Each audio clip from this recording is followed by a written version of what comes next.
আসসালামু আলাইকুম। প্রিয় দর্শক, অন্য মঞ্চের আলাপচারিতায় আপনাদের সকলকে আমন্ত্রণ জানাচ্ছি।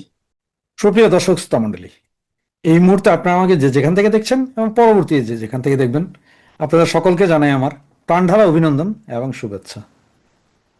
আপনারা এতক্ষণ হয়তো বুঝতে পারছেন যে আমি কি বলবো। যে আমাদের মহামান্য স্বাধীনতা 02-2024 জঙ্গি নেতা হাসনাত আবদুল্লাহ সেনাপ্রধান এগুলো কেন করলেন? গত পরশুদিন উনি বলেছিলেন যে প্রণব বর্মা বা ইন্ডিয়ার সাথে সম্পর্ক বিচ্ছিন্ন করা উচিত, ইন্ডিয়াতে আক্রমণ করা উচিত, সেভেন সিস্টারকে 7 টুকরো করে দেওয়া উচিত, 8 টুকরো করে দেওয়া উচিত, না হলে এই হবে সেই হবে। এগুলো নিয়ে যখন গরম গরম চলছিল তখন সম্ভবত গত পরশুদিন প্রণব বর্মাকে বাংলাদেশের পররাষ্ট্র দপ্তর ডেকেছিলেন এবং ডেকে ওনাকে কথাবার্তা বলেছেন।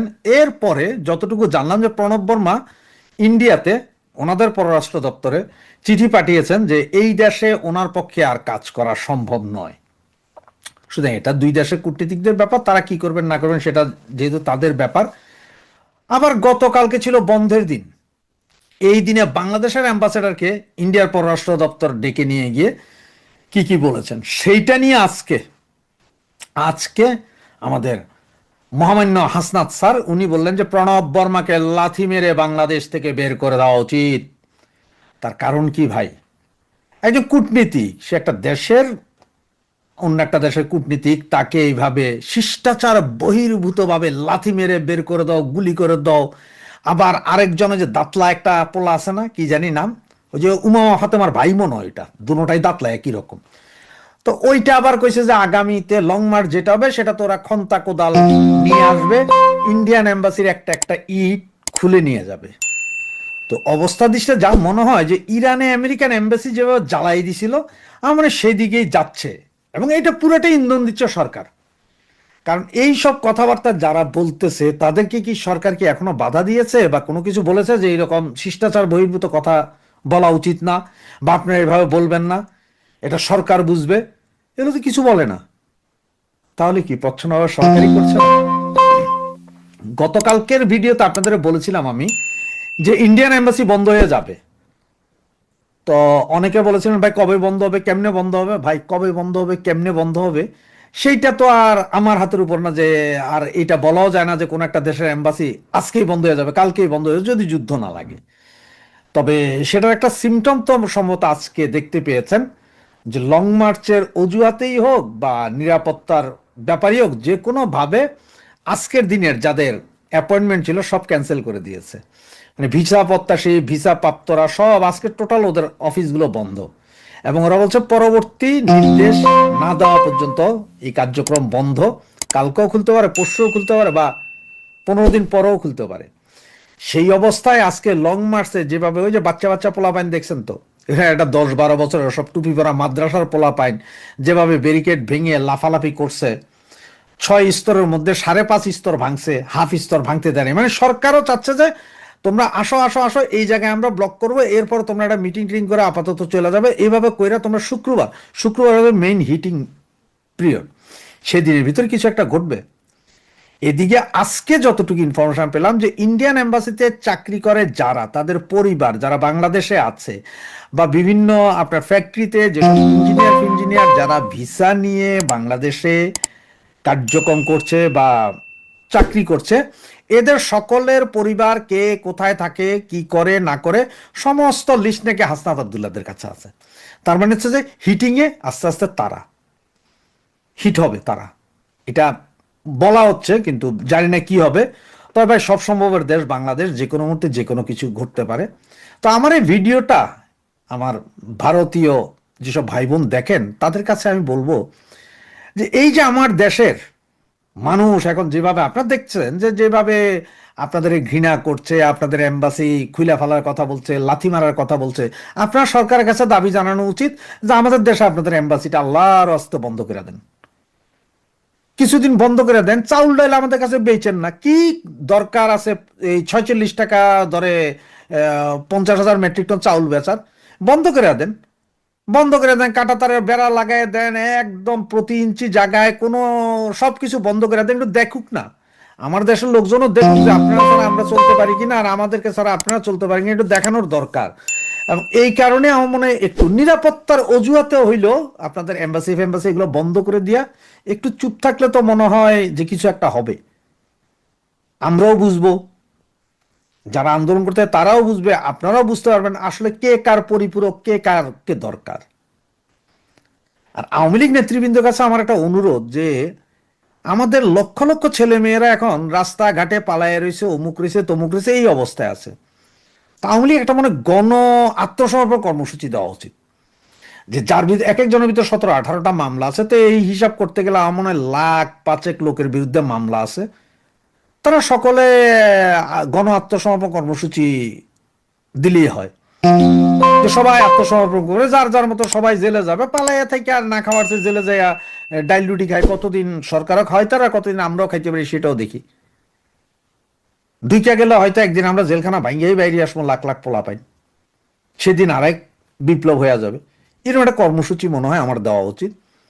তার মূল কথা কিন্তু আসলে যে ভারতের প্রণব বর্মা ওনাকে যে লাথি মেরে বের করে দিবেন, এই ধরনের ঘটনা আমি পৃথিবীর আর কোনো দেশ সম্পর্কে কোনো দেশের জনগণ এভাবে বলছে কিনা আমি জানি না। এখন আপনারা অনেক বলতে পারেন যে ভাই এরা জনগণ না, ভাই এরা জনগণ না তো এরা কি কুত্তা বিলাই না, এরা জনগণ, সন্ত্রাসী জনগণ আকার যাই হব, যেহেতু দেশটাই চলতেছে সন্ত্রাসী সরকারের মাধ্যমে, সে তাদের সরকার সন্ত্রাসী হবে। তো এখন প্রণব বর্মাকে আজকে লাথি মারতে চাচ্ছে, কালকে আবার আরেকজনকে লাথি মারতে চাইবে। তবে এই হাসনাত আবদুল্লাহর মাথায় কিছু আছে, কারণ সে জানে যে প্রণব বর্মা যেহেতু বলে দিয়েছে যে এই দেশ আর কাজ করতে সে ইচ্ছুক না, সুতরাং তাদের সরকার হয়তো তাকে উঠে নিয়ে অন্য কাউকে দিবে। সে হয়তো কালকে বলবে যে দেখছো, আমি যখন বলেছি লাথি মেরে প্রণব বর্মাকে বের করে দেওয়া উচিত, তখনই প্রণব বর্মাকে নিয়ে গেছে।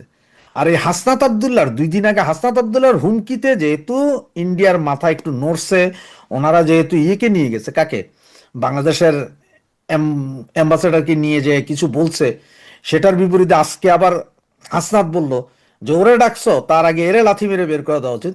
আমার মনে হয় আরেকটু আপনাদের স্ট্রং হওয়া উচিত।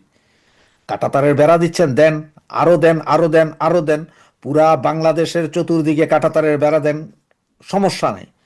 কিন্তু আমার মনে হয় যে ভারতীয় এম্বাসি সবগুলোই আসলে এখন উঠায় নিয়ে যাওয়া উচিত, অথবা আমাদের উপর একটু অর্থনৈতিক অবরোধ দেওয়া উচিত।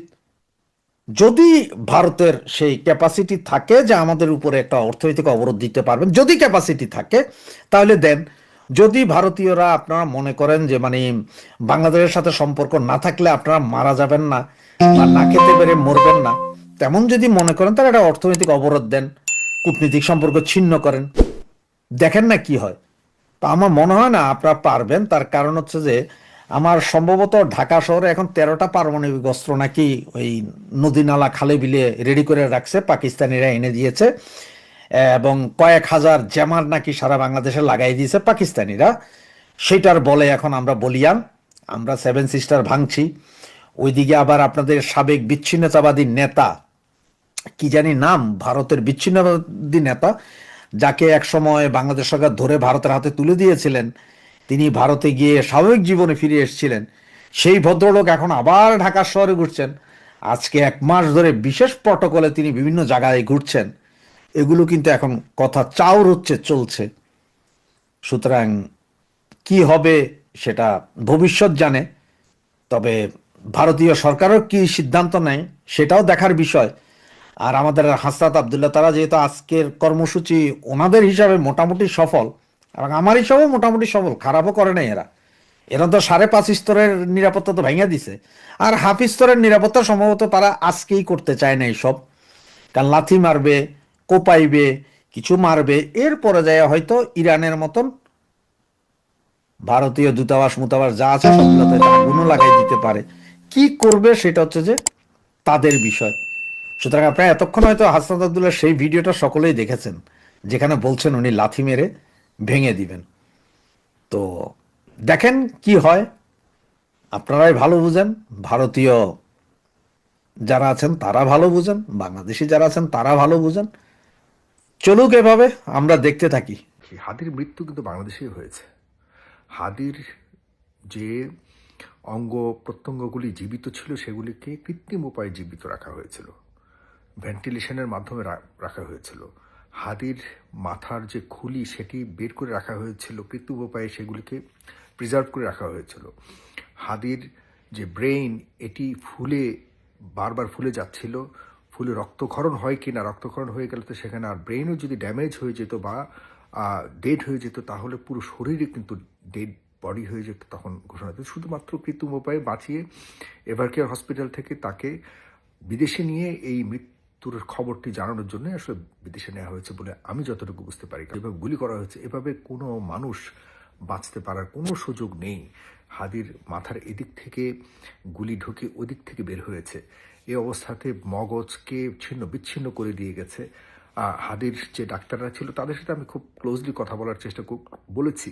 ইতিমধ্যে একটা ইন্টারভিউ নিয়েছে, আপনারা জানেন, এবং সেখানে বলেছে যে হাদির স্বাস্থ্যের অবস্থা, মেডিকেলের ভাষায় তারা কোনো আস্থা রাখছেন না বা কোনো আশা দেখছেন না। তবে হাদি মনে হয় না আর ফিরে আসবে, এবং ইতিমধ্যে হয়তো ডিক্লারেশন দিয়ে দেওয়ার কথা। কারণ অন্তত সিঙ্গাপুরে তো আর এই ধরনের ফাজলামি করবে না যে একজন মৃত মানুষকে নিয়ে সেখানে তারা লুকিয়ে রাখবে বা ঘোষণা না দিয়ে এভাবে রেখে দিবে। এটা করবে না অন্তত পক্ষে। এক সময় সম্পর্কটিকে বলা হতো সোনালী অধ্যায় বা ঐতিহাসিক বন্ধুত্ব। এখন তা পরিণত হয়েছে তালাকপ্রাপ্ত প্রতিবেশীদের সম্পর্কে, যেখানে একে অপরের বাড়ির দিকে অভিযোগের নোটিশ ছুঁড়ে মারাটাই যেন নতুন স্বাভাবিকতা। মাত্র 3 দিনের ব্যবধানে 2 দেশের হাই কমিশনারকে তলব করা হয়েছে। কূটনৈতিক শীতলতার এমন চরম বহিঃপ্রকাশ সচরাচর দেখা যায় না। সবশেষ 17 ডিসেম্বর দিল্লি থেকে বাংলাদেশের হাই কমিশনারকে তলব করার পর যে বার্তা এসেছে তা বাংলাদেশের অন্তর্বর্তীকালীন সরকার হজম করতে পারেনি। পররাষ্ট্র উপদেষ্টা তৌহিদ হোসেন তো শটান বলে দিয়েছেন, বাংলাদেশের নির্বাচন নিয়ে প্রতিবেশীদের উপদেশ চাই না। দর্শক, গত কয়েক সপ্তাহে ঢাকা এবং দিল্লির মধ্যে যে তীব্র উত্তেজনা দেখা যাচ্ছে তা কেবল সম্পর্ক শীতল হওয়ার লক্ষণ না, এটি সম্পর্ক তলানিতে যাওয়ার স্পষ্ট ইঙ্গিত। একে যদি একটি বলিউড বা ঢালিউড সিনেমা বলা যায়, তবে নিঃসন্দেহে এর নাম হবে চোখের বদলে চোখ, দ্য টিট ফর ট্যাট। প্রশ্ন হলো, কেন ওসমান হাদি গুলিবিদ্ধ হওয়ার পর থেকে ডিসেম্বরের 17 তারিখ পর্যন্ত মাত্র 1 সপ্তাহে সম্পর্কের পারদ এত চড়ে গেল? তাও আবার নির্বাচনের আগে কেন? উত্তেজনার পারদ যদি বাড়ে তাহলে সামনের দিনগুলোতে কি বড় কোনো সিদ্ধান্ত আসতে পারে? ভারত বাংলাদেশের মধ্যকার সাম্প্রতিক এই উত্তেজনার পটভূমি বুঝতে হলে গত বছর আগস্ট মাসের বরফকে বুঝতে হবে। সাবেক প্রধানমন্ত্রী শেখ হাসিনার পতনের পর থেকেই এই সম্পর্ক তার পুরনো উষ্ণতা হারায়। তখন বাংলাদেশের সরকার সমর্থকরা ব্যাপকভাবে ভারত বিরোধী বক্তব্য দিতে শুরু করেন। এমনকি অভিযোগ উঠেছিল অন্তর্বর্তী সরকারের উপদেষ্টাদের পক্ষ থেকে বিতর্কিত মানচিত্র পোস্ট করা হয়েছিল, যেখানে ভারতের উত্তর পূর্বাঞ্চলের অংশগুলো বাংলাদেশের সঙ্গে জুড়ে একটি বৃহত্তর বাংলাদেশ দেখানো হয়েছিল। দিল্লি এটিকে চরম উস্কানি হিসেবে দেখেছিল। আবার ভারতে বসে অনলাইনে শেখ হাসিনার বক্তব্য দেওয়াকে কেন্দ্র করে বাংলাদেশের পক্ষ থেকে ভারতের কাছে একাধিকবার সরকারি পর্যায়ে নালিশ জানানো হয়, কিন্তু ভারত তাতে খুব একটা কা করেনি কখনোই। শেখ হাসিনার পতনের পর ভারত বাংলাদেশের মধ্যে বাণিজ্য ক্ষেত্র চোখের বদলে চোখ নীতি শুরু হয়। দিল্লি লজিস্টিক সমস্যার কথা বলে ট্রান্সশিপমেন্ট সুবিধা বন্ধ করে দেয়, আর ঢাকা পাল্টা হিসেবে ভারত থেকে সুতা আমদানিতে বিধিনিষেধ আরোপ করে। পরে ভারত কিছু বাংলাদেশি পণ্যের স্থল প্রবেশও নিষেধাজ্ঞা দেয়। শেখ হাসিনাকে ফেরত দেওয়ার জন্য এ নিয়ে 2 দফা বাংলাদেশের পক্ষ থেকে ভারতের কাছে আবেদন করা হয়েছে। তবে শুরু থেকেই ভারত সরকার বলে আসছিল শেখ হাসিনা দেশটিতে অতিথি হিসেবে আছে। ভারত সরকার যে শেখ হাসিনাকে ফেরত দিবে না সেটি বাংলাদেশের অন্তর্বর্তী সরকার বুঝে ফেলেছে, যে কারণে দেশটির পররাষ্ট্র উপদেষ্টা তৌহিদ হোসেন কোনো ধরনের রাগ ঢাক না রেখেই বলেছেন, ভারত সরকার ফেরত না দিতে চাইলে বাংলাদেশের কিছুই করার নেই। শেখ হাসিনা ভারতে থাকা এবং ভারত থেকে তার বক্তব্য দেখে ঘিরে 2 দেশের মধ্যকার উত্তেজনা সত্ত্বেও দেশ দুটির মধ্যকার অর্থনৈতিক ও বাণিজ্যিক সম্পর্ক ঠিকঠাকই ছিল। 15 ডিসেম্বর সচিবালয়ে বাংলাদেশের অর্থ উপদেষ্টা সাংবাদিকদের বলেছিলেন, মূল্যস্ফীতির চাপ সামলাতে বাংলাদেশের অন্তর্বর্তী সরকার ভারত থেকে 50,000 টন চাল কেনার সিদ্ধান্ত নিয়েছে। এমনকি 17 ডিসেম্বর যখন ঢাকায় ভারতীয় হাই কমিশনার ঘেরাও কর্মসূচির ডাক ওঠে, তখনও গণমাধ্যমের খবরে বলা হলো 3 মাস বন্ধ থাকার পর বেনাপোল স্থলবন্দর দিয়ে ভারত থেকে পেঁয়াজ আমদানি শুরু হয়েছে। প্রতি কেজির আমদানির দাম পড়েছে 43 টাকা। আমদানি শুরু হওয়ায় দেশের বাজারে দাম কমেছে কেজিতে অন্তত 40 টাকা। সোমবার ও বুধবার 2 দিনে 120 মেট্রিক টন পেঁয়াজ ভারতের পেট্রাপোল বন্দর দিয়ে বেনাপোলে আসে। তবে অর্থনীতি আর বাণিজ্যের এই সম্পর্ককে ছাপিয়ে দুই দেশের কূটনৈতিক আর রাজনৈতিক সম্পর্কে যে উত্তেজনা তা আবারও হঠাৎ বেড়ে গেল গত 12ই ডিসেম্বরের পর থেকে। 12ই ডিসেম্বর ঢাকার রাস্তায় প্রকাশ্যে গুলিবিদ্ধ হন ইনকিলাব মঞ্চের মুখপাত্র শরীফ ওসমান হাদি। তিনি এখন সিঙ্গাপুরে চিকিৎসাধীন। হাদির উপর হামলার পর দিনই অধ্যাপক ইউনূসের সাথে দেশের 3টি রাজনৈতিক দলের বৈঠক হয়। বৈঠক থেকে বের হয়ে এনসিপির আহ্বায়ক নাহিদ ইসলাম প্রকাশ্যে দাবি তোলেন, শেখ হাসিনা ভারতে বসে কথা বলার পেছনে ভারতের প্রত্যক্ষ বা পরোক্ষ সমর্থন থাকতে পারে। এজন্য ঢাকার ভারতীয় হাই কমিশনারকে তলব করে কৈফিয়ত তলব করতে হবে। নাহিদ ইসলামের দাবির পরদিনই বাংলাদেশের পররাষ্ট্র মন্ত্রণালয় ঢাকায় ভারতীয় হাই কমিশনার প্রণয় ভার্মাকে তলব করে। তলবের মূল কারণ কি ছিল? ভারতের মাটিতে বসে শেখ হাসিনা কিংবা কার্যক্রম নিষিদ্ধ আওয়ামী লীগের পলাতক নেতাদের উস্কানিমূলক বক্তব্য। ঢাকা অভিযোগ করে তারা বাংলাদেশের বিরুদ্ধে ষড়যন্ত্র ও নির্বাচন বানচালের চেষ্টা করছে। বাংলাদেশ শেখ হাসিনার পাশাপাশি সাবেক স্বরাষ্ট্রমন্ত্রী আসাদুজ্জামান খান কামালকে দ্রুত ফেরত চায়। দর্শক, এ নিয়ে বিগত 16 মাসে অন্তর্বর্তী সরকার ভারতীয় হাই কমিশনারকে অন্তত 5 বার তলব করেছে, কিন্তু ক্লাইম্যাক্স এখানেই থামেনি। এই উত্তেজনার মধ্যেই সরকার সমর্থক শক্তিগুলো আরো বড় হুমকি নিয়ে আসে। এনসিপি নেতা হাসনাত আব্দুল্লাহ প্রকাশ্যে ঘোষণা করেন তিনি ভারতের অভ্যন্তরীণ নিরাপত্তার জন্য সবচেয়ে স্পর্শকাতর এলাকা ভারতের 7 সিস্টার্স ভাঙ্গার জন্য ভারতীয় বিচ্ছিন্নতাবাদীদের সাহায্য করবেন। একই দিনে জুলাই ঐক্য ভারতীয় দূতাবাস ঘেরাও করার কর্মসূচি ঘোষণা করে। দিল্লির জন্য এই হুমকি ছিল যেন সরাসরি তাদের রান্নাঘরে আগুন লাগানো, যা নয়াদিল্লির নিরাপত্তা উদ্বেগকে বহুগুণ বাড়িয়ে দেয়। ভারতের পররাষ্ট্র মন্ত্রণালয়ের সূত্রগুলো বলছে এই উত্তেজনা কেবল কূটনৈতিক বাক বিতণ্ডার মধ্যে সীমাবদ্ধ থাকছে না, বরং তা তার ঢাকা মিশনের নিরাপত্তাকে হুমকির মুখে ফেলেছে। 17 ডিসেম্বর ভারতীয় দূতাবাস ঘেরাও কর্মসূচিতে ডাকসুর সাহিত্য ও সাংস্কৃতিক সম্পাদক মোসাদ্দেক আলী ইবনে মোহাম্মদ নতুন করে হুমকি দিয়েছেন। তিনি বলেছেন পরের বার তারা খন্তা কোরাল নিয়ে আসবে এবং ভারতীয় হাই কমিশনার একটা ইটও আস্ত রাখা হবে না। দর্শক, ঢাকার 15 ডিসেম্বরের তলব এবং হাসনাত আব্দুল্লাহর ঘোষণার 3 দিনের মাথায় নয়াদিল্লি পাল্টা জবাব দিল। 17 ডিসেম্বর ভারতের পররাষ্ট্র মন্ত্রণালয় দিল্লিতে বাংলাদেশের হাই কমিশনার এম রিয়াজ হামিদুল্লাহকে তলব করে। কূটনৈতিক বিশ্লেষকরা মনে করেন ভারতের এই পদক্ষেপটি ছিল স্পষ্টতই কূটনৈতিক জগতে যাকে টিট ফর ট্যাট বলা হয় তারই প্রতিফলন। আব্দুল্লাহর বক্তব্যে কড়া প্রতিক্রিয়া এসেছে আসামের মুখ্যমন্ত্রী হিমন্ত বিশ্ব শর্মার কাছ থেকে। ভারতীয় সংবাদ মাধ্যমে প্রকাশিত খবর অনুযায়ী মিস্টার শর্মা বলেছেন, বাংলাদেশের নেতারা যদি ভারতের মূল ভূখণ্ড থেকে দেশের উত্তর পূর্বাঞ্চলকে বিচ্ছিন্ন করার হুমকি দেওয়া অব্যাহত রাখেন তাহলে নয়াদিল্লি বেশি দিন চুপ থাকবে না। বিবিসি বাংলার খবরে বলা হয়েছে, ভারতের রাজধানীর বুকে একেবারে আক্ষরিক অর্থে এক রাতের মধ্যে বদলে গেল দিল্লি ও ঢাকার সম্পর্কের রূপরেখা। মঙ্গলবার সন্ধ্যাতেও যেখানে দিল্লিতে বাংলাদেশের রাষ্ট্রদূতের আমন্ত্রণে ভারতের বর্তমান ও সাবেক কূটনীতিকরা, সেনা কর্মকর্তা বা থিঙ্ক ট্যাঙ্ক ফেলোরা দুদেশের ঐতিহাসিক মৈত্রের উদযাপনে ব্যস্ত ছিলেন, পরদিন বুধবার সকালে সেই রাষ্ট্রদূতকে সাউথ ব্লকে তলব করে একগুচ্ছ প্রতিবাদ জানিয়ে রাখল দিল্লি। দর্শক, বাংলাদেশের হাই কমিশনারকে তলব করার পর ভারতীয় পররাষ্ট্র মন্ত্রণালয় যে বিবৃতি প্রকাশ করেছে তার শব্দগুলো ছিল কূটনৈতিকভাবে কিছুটা আক্রমণাত্মক। এই বিবৃতিতে 3টি প্রধান পয়েন্ট ছিল যা ঢাকার সাম্প্রতিক অভিযোগ এবং পদক্ষেপগুলোকে বাতিল করে দেয়। ভারত সবচেয়ে বড় উদ্বেগ জানায় ঢাকায় অবস্থিত তাদের কূটনৈতিক মিশনগুলোর নিরাপত্তা নিয়ে। বিজ্ঞপ্তিতে বলা হয়, কিছু চরমপন্থী গোষ্ঠী ভারতীয় হাই কমিশনকে কেন্দ্র করে নিরাপত্তার সংকট তৈরির পরিকল্পনা ঘোষণা করেছে। এই উদ্বেগের প্রমাণ দেখা গেছে যখন চলমান নিরাপত্তা পরিস্থিতির কারণে ভারতীয় ভিসা আবেদন কেন্দ্র আইব্যাক বন্ধ করে দেওয়া হয়। ভারত বিবৃতিতে জানিয়েছে, বাংলাদেশের সাম্প্রতিক কয়েকটি ঘটনাকে কেন্দ্র করে চরমপন্থী মহল যে ভুয়া বয়ান বা ফলস ন্যারেটিভস তৈরি করার চেষ্টা করছে, ভারত তা সম্পূর্ণভাবে প্রত্যাখ্যান করে। এই মিথ্যা কাহিনী বলতে সরাসরি ঢাকার সেই বয়ানকে বাতিল করে দেওয়া হলো যেখানে বলা হয়েছিল শেখ হাসিনা ভারতে থেকে সন্ত্রাসী কর্মকাণ্ডে উস্কানি দিচ্ছেন অথবা শরীফ ওসমান হাদির হামলাকারীরা ভারতে আশ্রয় নিয়েছে। দিল্লি প্রকান্তরে বোঝাতে চায় ঢাকার এই অভিযোগগুলো রাজনৈতিক উদ্দেশ্যপ্রণীত এবং ভিত্তিহীন। এটি ভারতের দীর্ঘমেয়াদী কৌশলগত সিদ্ধান্ত। তারা আপাতত শেখ হাসিনাকে প্রত্যর্পণের ঝুঁকি নেবে না, কারণ এতে ভারতের অন্যান্য মিত্রদের কাছে দিল্লি একটি অবিশ্বস্ত সহযোগী হিসেবে পরিচিত হতে পারে।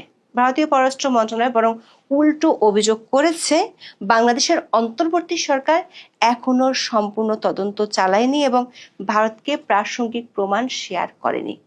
দর্শক, কূটনৈতিক দৃষ্টিকোণ থেকে এটি বাংলাদেশের অন্তর্বর্তী সরকারের প্রশাসনিক দক্ষতা এবং তদন্তের সত্যতা নিয়ে প্রশ্ন তোলার শামিল। ভারত প্রমাণ দাবি করার মধ্য দিয়ে ঢাকার অভিযোগের ভিত্তি নিয়ে সন্দেহ প্রকাশ করলো। দিল্লিকে তাহলে এটা বার্তা দিতে চাইছে, আন্তর্জাতিক সম্পর্ক আবেগের উপর চলে না, সুনির্দিষ্ট তথ্য প্রমাণের ভিত্তিতে পদক্ষেপ নিতে হয়। যদি তাই হয় তাহলে এই মন্তব্য বাংলাদেশের সরকার পক্ষের জন্য সেটি হতে পারে একটি কূটনৈতিক আঘাত। বিবৃতির 3 নম্বর পয়েন্টে ভারত বন্ধুত্বপূর্ণ সম্পর্কের কথা পুনর্ব্যক্ত করে এবং বাংলাদেশের শান্তিপূর্ণ পরিবেশে অবাধ, সুষ্ঠু, অন্তর্ভুক্তিমূলক ও বিশ্বাসযোগ্য নির্বাচন আয়োজনের আহ্বান জানায়। এই উপদেশ বা নসিহতই ছিল বাংলাদেশের জন্য শেষ পেরেক। অবশ্য ভারতের এই নসিহত নিয়ে তীব্র আপত্তি জানিয়েছে বাংলাদেশের পররাষ্ট্র উপদেষ্টা তৌহিদ হোসেন। তিনি দিল্লিতে হাই কমিশনারকে তলব করা এবং নির্বাচন নিয়ে ভারতের উপদেশ দেওয়া উভয় বিষয়ে আপত্তি জানান। তিনি কার্যত ভারতের অতীত ভূমিকা নিয়ে প্রশ্ন তুলেন। তৌহিদ হোসেন বলেন, বাংলাদেশে নির্বাচন কেমন হবে এটা নিয়ে তারা প্রতিবেশীদের উপদেশ চান না, এটা সম্পূর্ণ অগ্রহণযোগ্য মনে করেন তিনি। অবশ্য কূটনীতিক হিসেবে তৌহিদ হোসেন হাসনাত আবদুল্লাহর মতো নেতাদের ভারত বিরোধী উস্কানিমূলক মন্তব্য থেকে সরকারকে দূরে রেখেছেন। বলেছেন, বাংলাদেশ কোনো সন্ত্রাসবাদে বিশ্বাস করে না, বাংলাদেশ কোনো বিচ্ছিন্নতাবাদীকে তার ভূমিতে আশ্রয় দিবে না। দর্শক, এরই মধ্যে ভারতের কিছু গণমাধ্যমে খবর প্রকাশিত হয় যে ভারতের বিচ্ছিন্নতাবাদী সংগঠক উলফার নেতা পরেশ বড়ুয়া বাংলাদেশে এসেছেন। অবশ্য এই খবরের পক্ষে বা বিপক্ষে দেশ দুটির সরকারি পর্যায় থেকে কোনো বক্তব্য বা বিবৃতি দেওয়া হয়নি। বাংলাদেশের পররাষ্ট্র উপদেষ্টা কূটনৈতিকভাবে ভারতের কাঁধে শেখ হাসিনাকে নিয়ন্ত্রণের ভার চাপিয়ে দেন। তিনি বলেন, ভারত যদি শেখ হাসিনাকে থামাতে না চায় তাহলে বাংলাদেশ তাকে থামাতে পারবে না। তিনি বলেছেন, বাংলাদেশ চায় ভারত শেখ হাসিনাকে থামাক, যাতে বাংলাদেশে নির্বাচনের জন্য একটা পরিবেশ সৃষ্টি হয়। দর্শক, প্রশ্ন হলো, যেখানে বাংলাদেশ মূল্যস্ফীতি কমানোর জন্য ভারত থেকে চাল ও পেঁয়াজ আমদানি করছে, কূটনৈতিক পর্যায় থেকে স্বাভাবিক সম্পর্ক রাখার কথা বলা হচ্ছে, সেখানে বাংলাদেশের জাতীয় সংসদ নির্বাচনের আগে আগে কেন হঠাৎ করে অভ্যন্তরীণ রাজনীতির মাঠ ভারত বিরোধী প্রচারণায় গরম হয়ে উঠল? বিশ্লেষকরা মনে করেন এর কারণ বহুমুখী এবং গভীর নির্বাচনী কৌশলের সাথে সম্পর্কিত। সেনা ও পুলিশ প্রহরায় সারা দেশ ঘুরেও ভোটের কিংবা রাজনীতির মাঠে যমুনার বাইরে কোনো কদরই নেই কিংস পার্টি নেতাদের। বিশ্লেষকরা মনে করছেন, এমন পরিস্থিতিতে নির্বাচনী জোয়ারের ট্রেনে নিজেদের আনতে ভারত বিরোধী প্রচারণাকেই বেছে নিয়েছেন। কারণ ভূ রাজনৈতিক প্রেক্ষাপটে বিবেচনায় বিএনপি, জামাত সহ প্রতিষ্ঠিত দলগুলোর পক্ষে কূটনৈতিক শিষ্টাচারের বাইরে গিয়ে ভারতের বিরুদ্ধে কথা বলা সম্ভব নয়। আবার 25শে ডিসেম্বর যদি বিএনপির ভারপ্রাপ্ত চেয়ারপারসন তারেক রহমান লন্ডন থেকে বাংলাদেশে আসেন তাহলে রাজনৈতিক পরিস্থিতি পাল্টে যেতে পারে। বিশ্লেষকরা মনে করেন, বড় দলের নেতা হিসেবে তারেক রহমান বা বিএনপি নেতাদের পক্ষে সরাসরি ভারত বিরোধী বক্তব্য দেওয়াটা সমীচীন নয়। সেই সুযোগটাই কাজে লাগাতে চায় রাজনীতির হালে ঠাঁই না পাওয়া কিংস পার্টির নেতারা। ভারত বিরোধী বিরূপ মন্তব্য আসতে পারে এমন আভাস পেয়ে বিএনপির পক্ষ থেকে 16 ডিসেম্বর জুলাই ঐক্যের কর্মসূচিতে কাউকে পাঠানো হয়নি। জামাত ইসলামীর শীর্ষ পর্যায় থেকে বলা হয়েছে, এই মুহূর্তে কূটনৈতিক শিষ্টাচার বহির্ভূত ভারত বিরোধী কোনো বক্তব্য দেয়া যাবে না। তবে জুলাই আন্দোলনের পর যেসব ছোট ছোট দল গর্জে উঠেছে তাদের মূল নেতারা নিজেদের আসর নিশ্চিত করতে ভারত বিরোধী কৌশল নিয়েছে বলে অনেক রাজনৈতিক বিশ্লেষক মনে করেন। তবে কূটনৈতিক বিশ্লেষকরা বলছেন, নির্বাচনের আগে সরকারের পক্ষ থেকে পরোক্ষভাবে ভারত বিরোধী সুর আঞ্চলিক রাজনীতিতে প্রভাব ফেলতে পারে। বিশেষ করে ভারত সরকার যদি বড় ধরনের অর্থনৈতিক চাপ প্রয়োগে যায় তাহলে পরিস্থিতি নতুন করে ঘোলাটে হয়ে যেতে পারে। সাবেক কূটনৈতিক ও বিশ্লেষক হুমায়ুন কবির বিবিসি বাংলাকে বলেছেন, 7 সিস্টার্স নিয়ে কথা বলার কারণে ভারতের দিক থেকে প্রতিক্রিয়া পাওয়া যাচ্ছে, কারণ এটি তাদের জন্য নীতিগতভাবে একটি স্পর্শকাতর বিষয়। অনেকে হয়তো মিন করে অনেক কিছু বলেন না, কিন্তু এ ধরনের মন্তব্য অনেক সময় দুই দেশের সম্পর্কে প্রভাব ফেলে। বাংলাদেশ ও ভারতের ক্ষেত্রেও তা প্রযোজ্য। দর্শক, গত কয়েকদিনে ভারত ও বাংলাদেশের কূটনৈতিক যুদ্ধ আমাদের সামনে একটা বিষয় স্পষ্ট করে তুলেছে। ভারত বাংলাদেশ সম্পর্কের সোনালী অধ্যায় এখন অতীত বিষয়। দিল্লি বলছে ঢাকা প্রমাণ ছাড়া মিথ্যা বয়ান দিচ্ছে, আর ঢাকা দিল্লির নসিহত প্রত্যাখ্যান করছে। এই চরম উত্তেজনার প্রধান কারণ হলো আসন্ন নির্বাচন এবং ভারত জুজু কার্ডের রাজনৈতিক ব্যবহার। নির্বাচনের আগে ওসমান হাদির গুলিবিদ্ধ হওয়ার পর ভারত বিরোধী আবেগকে কাজে লাগাতে চায় অনেকেই। হাসনাত আব্দুল্লাহর মতো নেতারা ভারতকে সেভেন সিস্টার্স ভাঙ্গার হুমকি দিয়ে অভ্যন্তরীণ রাজনীতি নিজেদের সার্বভৌমত্বের রক্ষক হিসেবে প্রতিষ্ঠা করতে চাইছেন। কিন্তু এই খেলায় ঝুঁকিও আছে।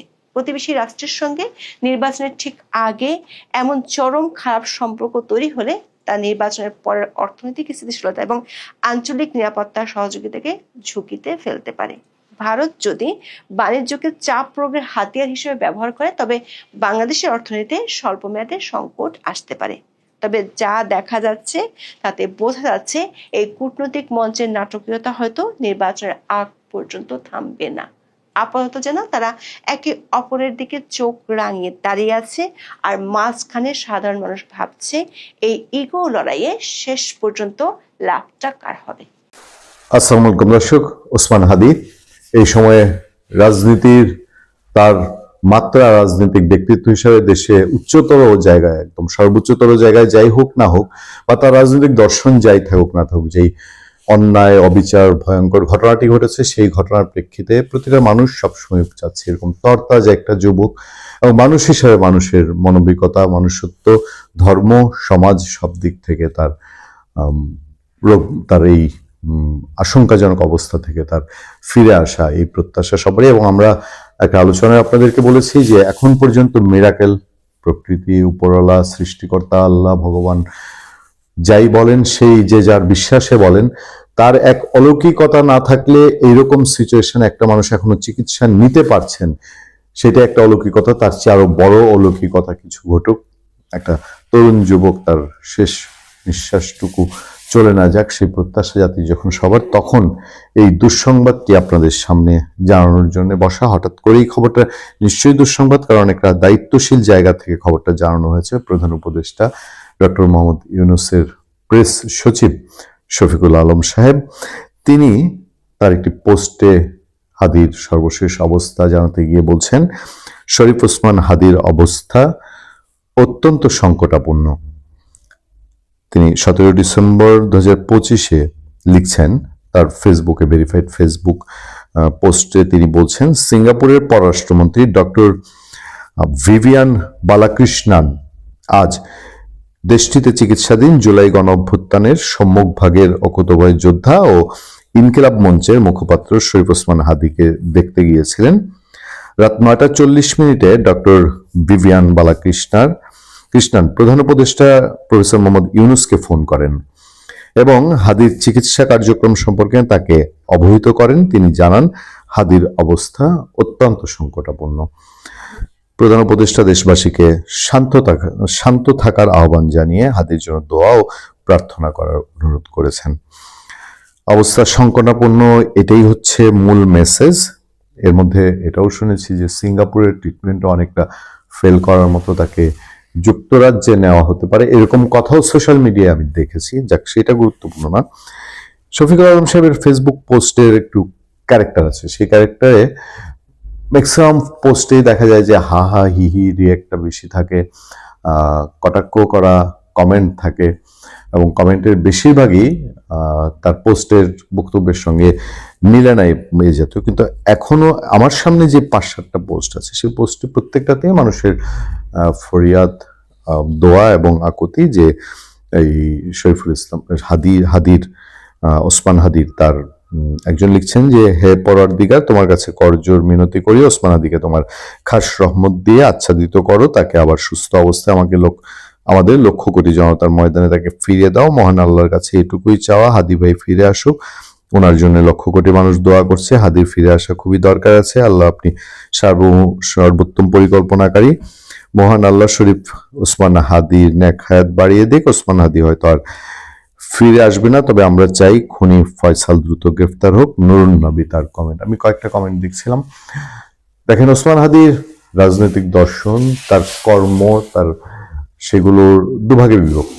একটা অংশ খুবই তার এই কর্মের প্রতি অনুগত, আরেকটা অংশ খুবই সমালোচনা মুখর। সেটা যাই হোক, একজন মানুষের এই সময়টা জীবন মৃত্যুর সন্ধিক্ষণে মানুষ হিসাবে তার সুস্থতা জানা এবং এই ঘটনাটির প্রেক্ষিতে ওই ওসমান হাদির পরিণতি কি হয় সেটার সাথে বাংলাদেশের রাজনীতি এখন ওতপ্রোতভাবে জড়িত হয়েছে। শুধু বাংলাদেশের রাজনীতি না, এটার সাথে যে কোনোভাবেই হোক পার্শ্ববর্তী দেশ ইন্ডিয়া, এবং এই ঘটনার প্রেক্ষিতে ইন্ডিয়ার উপর একটা এফেক্ট পড়া শুরু হয়েছে বাংলাদেশের ভেতরে, এবং বাংলাদেশের সেই ভারত বিরোধিতা অন্য একটা মাত্রা যোগ করার চেষ্টা করা হচ্ছে। ফলে এই ঘটনাটি আমরা চাই যে যেটা চিন্তা করি, হয়তো প্রধান উপদেষ্টাও বলছেন যে সবাইকে ধৈর্য ধরার বা সংযত হওয়ার, তার যে বক্তব্যটি তিনি বলেছেন যে প্রধান উপদেষ্টা সবাইকে শান্ত থাকার আহ্বান জানিয়েছেন, নিশ্চয়ই সেই চিন্তা থেকে ভালো থাকবেন, সুস্থ থাকবেন। আপনার সাথে আমি আতিক রহমান।